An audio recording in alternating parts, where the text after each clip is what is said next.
চট্টগ্রাম সেনানিবাসের East Bengal রেজিমেন্টের colonel of the regiment হিসেবে অভিষিক্ত হলেন সেনাপ্রধান ওয়াকারুজ্জামান।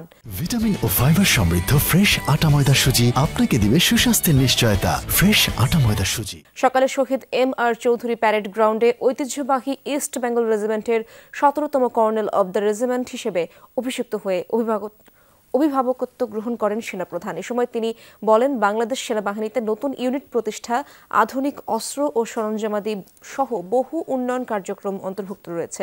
রেজিমেন্টের সদস্যদের প্রতি চ্যালেঞ্জ মোকাবেলায় সব সময় প্রস্তুত থাকার আহ্বান জানান সেনাপ্রধান। এর আগে প্যারেড গ্রাউন্ডে ইস্ট বেঙ্গল রেজিমেন্টের একটি দল সেনাপ্রধানকে গার্ড অব অনার প্রদান করেন।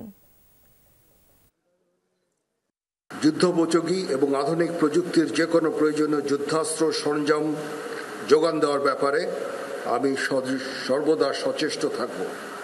ইতিমধ্যে আমরা ইন্ডিজিনিয়াস ডিফেন্স ইন্ডাস্ট্রি তৈরির কার্যক্রম শুরু করেছি, যা আমাদের সক্ষমতাকে অনেকাংশে বৃদ্ধি করবে।